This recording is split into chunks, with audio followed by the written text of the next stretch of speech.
लोग जानते हो कि मंगलवार का अगर सबसे बड़ा कोई उपाय है तो वो 11 गेहूं के दाने वाला उपाय है। तो दोस्तों, इस मंगलवार के दिन आप लोगों को इस 11 गेहूं के दाने वाले उपाय को जरूर करना है। बहुत सारे लोग होंगे जिन लोगों ने इस उपाय को न किया हो, मतलब पूरा साल निकल गया और उन्होंने किसी भी दिन इस 11 गेहूं के दाने वाले उपाय को न किया हो। पर दोस्तों, आपके पास एक आखिरी मौका बचा हुआ है जो कि 28 अक्टूबर के दिन है। तो इस दिन आप लोगों को इस वाले उपाय को जरूर कर लेना है। भले ही आपने पूरे साल भर इस उपाय को ना किया हो, पर अगर आपने इस कार्तिक महीने में पड़ने वाली सप्तमी के दिन अगर इस वाले उपाय को कर लिया तो आपको इस उपाय को करने का वो फल मिलेगा जिसकी आपने कभी कल्पना भी नहीं करी होगी।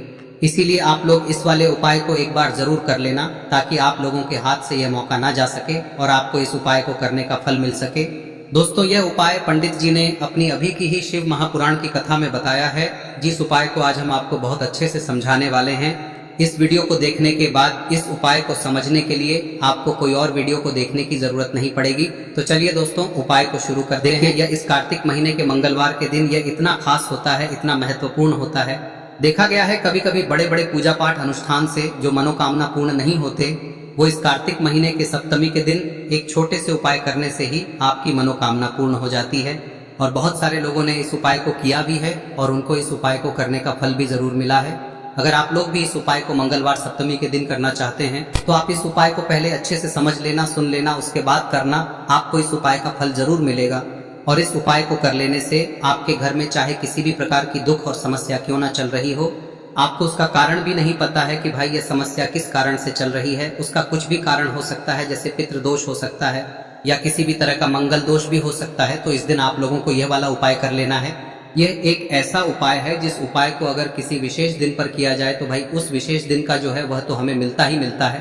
पर हमने उस दिन पर इस उपाय को किया है तो हमें उससे भी बड़ा फल मिलता है और फल बहुत जल्दी मिलता है, क्योंकि आप इस उपाय को बहुत ही बड़े और विशेष दिन पर कर रहे हो। तो चलिए अब उपाय के बारे में बात करते हैं, लेकिन उससे पहले आप लोगों को यह जानना आवश्यक है कि आखिर यह उपाय किस समय करना है, किसको करना है और कैसे करना है। तो चलिए हम आगे आपको वीडियो में एक एक करके बता देते हैं, लेकिन उससे पहले अगर आप लोग हमारे चैनल पर नए हैं तो हमारे चैनल को सब्सक्राइब कर लेना और इस वीडियो को लाइक करके कमेंट बॉक्स में श्री शिवाय नमस्तुभ्यम ओम नमः शिवाय जरूर टाइप कर देना। और अपने फायदे के लिए, गरीबी दूर करने के लिए इस वीडियो को पूरा देखकर जाना, तभी आपको लाभ की प्राप्ति होगी। यदि आज आपने वीडियो को बीच बीच में से देखा, काट काट कर देखा, तो आपको जीवन में कभी सफलता हासिल भी नहीं होगी। तो दोस्तों, इस 11 गेहूं के दाने वाले उपाय को हमें इस मंगलवार के दिन कैसे करना है, किसको करना है, किस समय करना है और कहां पर करना है, ये सारे सवालों के जवाब आपको इस वीडियो में मिल जाएंगे। और जो ये वीडियो देखेगा भाई उसको 11 गेहूं के दाने वाला उपाय जरूर करना चाहिए, क्योंकि इस दिन एक गेहूं के दाने का भी बहुत ही बड़ा और विशेष महत्व होता है। और जब बात आ जाए 11 गेहूं के दाने की तो ये सोने पे सुहागा वाली बात हो जाती है और ये एक बहुत ही बड़ा उपाय हो जाता है इस मंगलवार सप्तमी तिथि का। अब हम समझते हैं इस वाले उपाय को हमें करना किस समय है। इस 11 गेहूं के दाने वाले उपाय को हमें इस मंगलवार के दिन करना किस समय है। तो देखिए, इस उपाय को करने का जो समय है वह सुबह का समय है और शाम का समय भी है। अब देखिए, यहाँ पर हम मुख्य रूप से सुबह का समय नहीं बोलेंगे, क्योंकि 28 अक्टूबर मंगलवार सप्तमी का दिन है और इस दिन प्रदोष काल के समय का बहुत महत्व होता है। बाकी अगर सुबह के समय भी करेंगे तो भी अच्छा होगा, उसमें कोई भी दिक्कत वाली बात नहीं है।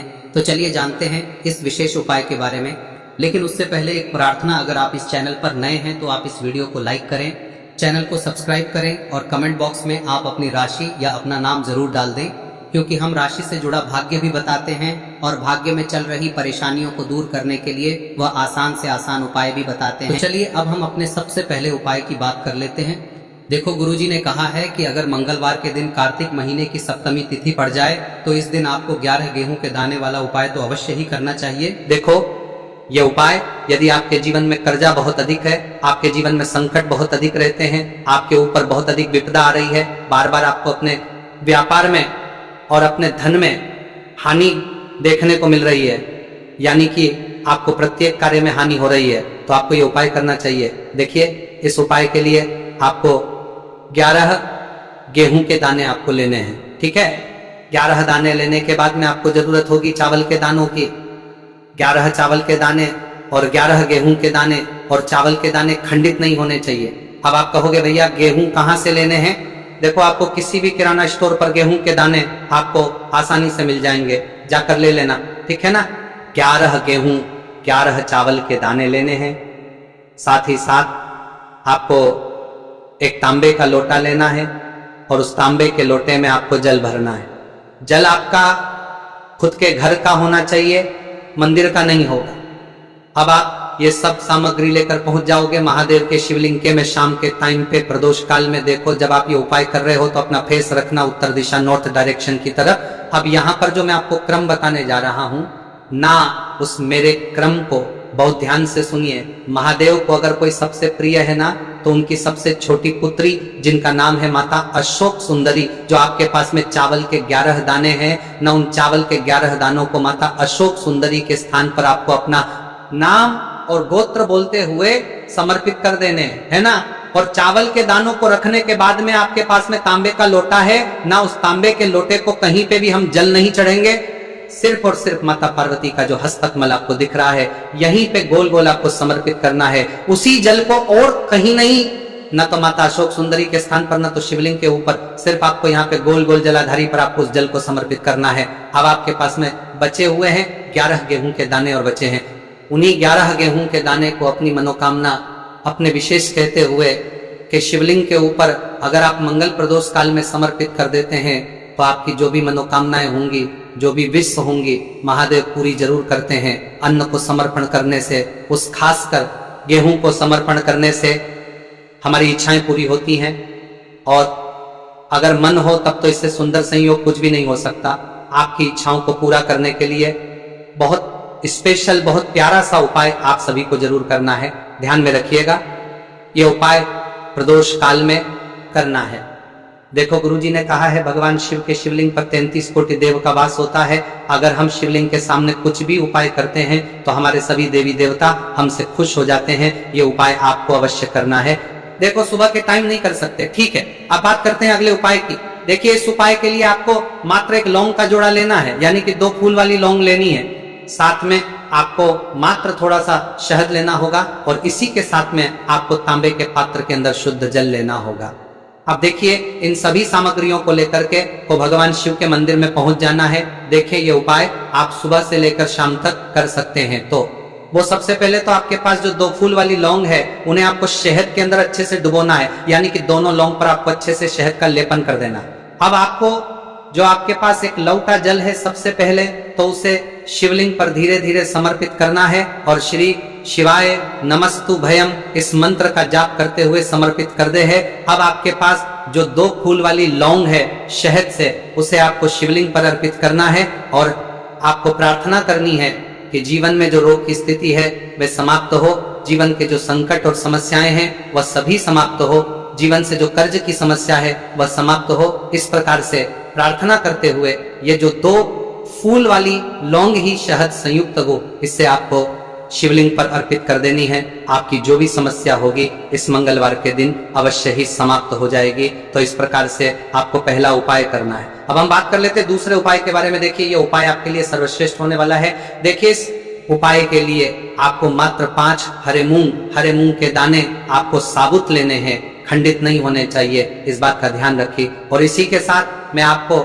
एक तांबे के पात्र के अंदर अपने घर से शुद्ध जल ले लेना है। अब दोस्तों, इन सभी सामग्रियों को लेकर के आपको सीधे पहुंच जाना है भगवान शिव के मंदिर में। देखिए, इस उपाय को भी आप सुबह भी कर सकते हैं और शाम के समय में भी कर सकते हैं। देखिए, भगवान शिव के मंदिर में पहुंचने के बाद आपके पास जो 5 हरे मूंग है, उनमें से पहला जो हरा मूंग है आपको शिवलिंग के सामने जो नंदी महाराज होते हैं और उनका जो पैर उठा हुआ होता है, वहां पर आपको पहला हरा मूंग समर्पित कर देना है और आपको इस मंत्र का जाप कर लेना है। फिर आपको दूसरा हरा लेना है और शिवलिंग पर जो श्री गणेश जी वाला स्थान होता है, वहां पर आपको ये दूसरा हरा मूंग समर्पित कर देना है, यानी कि शिवलिंग के सीधे तरफ आपको ये दूसरा हरा मूंग समर्पित करना है और फिर आपको शिवाय या फिर श्री गणेशाय इस मंत्र का जाप कर लेना है। तीसरा हरा मूंग का दान आपको भगवान शिव की सबसे प्रिय पुत्री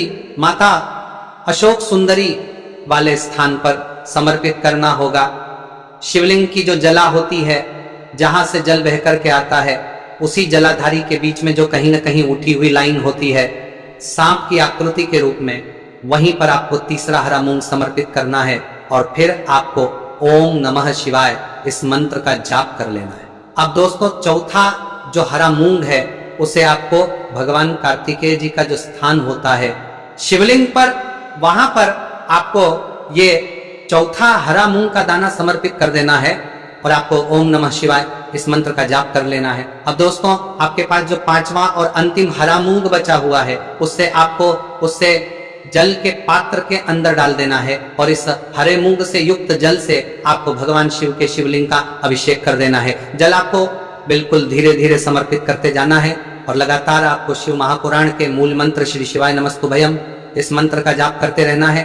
फिर आपको शिव सामने बैठकर, यदि आप अपने बच्चों के लिए ये उपाय कर रहे हैं, यदि आप अपने बच्चों की बुद्धि ज्ञान और विवेक के लिए उपाय कर रहे हैं तो उसके लिए आपको प्रार्थना कर लेनी है, या फिर व्यापार में वृद्धि करने के लिए ये उपाय कर रहे हैं तो उसकी कामना करते हुए आपको प्रार्थना कर लेनी है, या फिर अपनी नौकरी के लिए कर रहे हैं, या फिर अपने इंटरव्यू के लिए, या फिर धन की प्राप्ति के लिए कर रहे हैं, जिस भी कामना के लिए आप उपाय कर रहे हैं उसे परिपूर्ण करने के लिए महादेव से प्रार्थना कर लेनी है और फिर आपको वापस अपने घर आ जाना है। पूज्य गुरु जी ने कहा है कि जो भी व्यक्ति इस उपाय को कर लेता है तो यकीन मानिए आपके जीवन की जो सारे संकट, कष्ट और बाधाएं ही वो सभी समाप्त होंगे। अब हम बात करते हैं अगले उपाय की। इस उपाय के लिए आपको एक दीपक लेना है। दीपक आप मिट्टी का भी ले सकते हैं और शुद्ध आटा मढ़कर उसका दीपक भी आप तैयार कर सकते हैं। दीपक के अंदर गोल का प्रयोग करना है और दीपक के अंदर आपको शुद्ध घी का प्रयोग करना है। इसी के साथ में आपको मात्र एक फूल वाली लौंग लेनी होगी। अब ये एक दीपक और एक फूल वाली लौंग लेकर के सीधा आपको पहुंचना होगा बरगद के वृक्ष के। वहां पर देखिए, सबसे पहले तो आपके पास जो एक फूल वाली लौंग है उससे आपको बरगद के वृक्ष की जड़ में समर्पित करना है।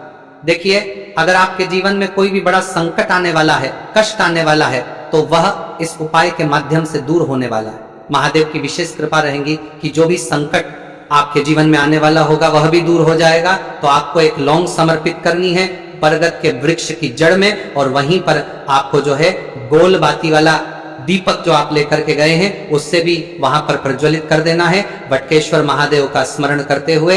देखिए, जब भी आपको जीवन में इस लगने लगे कि आपके जीवन में कुछ भी अच्छा नहीं चल रहा है, तब भी आपको ये उपाय करना है। तो इस प्रकार से आपको ये उपाय करना है। अब हम जान लेते हैं चौथे विशेष उपाय के बारे में। देखिए, यदि आपके विवाह में, शादी में कोई भी समस्या आ रही है, यदि आपका जो कर्ज है वह दिन पर दिन बढ़ते ही जा रहा है, तो आपको ये चमत्कारी उपाय करना चाहिए। कोई भी समस्या अगर जीवन में है तो उसे दूर करने के लिए आपको ये उपाय करना चाहिए। मंगल दोष से जुड़ी हुई समस्या भी है तब भी आपको ये उपाय करना चाहिए। देखिए, इस उपाय के लिए आपको एक तांबे के पात्र के अंदर अपने घर से शुद्ध जल लेना है और इसी के साथ में आपको एक चुटकी लाल चंदन लेना होगा। अब आपको क्या करना है कि जो लाल चंदन आपने लिया है उसे आपको उससे जल के पात्र के अंदर डाल देना है, और ये जल जो है आपको लाल चंदन से युक्त तैयार कर लेना है, और ये लाल चंदन से युक्त जल आपको भगवान मंदिर में लेकर के पहुंचना है। लेकिन ये उपाय भी आप सुबह से लेकर के शाम तक कर सकते हैं। अब दोस्तों, ये जो लाल चंदन से युक्त जल है इससे आपको भगवान शिव के शिवलिंग पर धीरे धीरे अर्पित कर देना है और आपको लगातार श्री शिवाय नमस्तुभयम इस मंत्र का जाप करते रहना है। देखिए, यदि आपके जीवन में विवाह से जुड़ी समस्या चल रही है तो आपको मंगलेश्वर महादेव का स्मरण करना है, और जीवन में कर्ज की समस्या है तो आपको आर्यन मुक्तेश्वर महादेव का स्मरण करना है। देखना, एक दिन आपकी सब तरह की समस्या जल्दी ही समाप्त हो जाएगी। तो इस प्रकार से आपको ये चौथा उपाय करना है। अब हम जान लेते हैं अंतिम और पांचवें उपाय के बारे में। देखिए, मंगलवार का दिन है और हनुमान जी भगवान शिव के रुद्र अवतार है, तो ये उपाय और भी खास हो जाता है। तो ये जो उपाय है विशेषकर आपको हनुमान जी के वहां पर ही होगा। देखिए, जब भी आपको ऐसा लगने लगे कि आपके जीवन में जो कर्ज है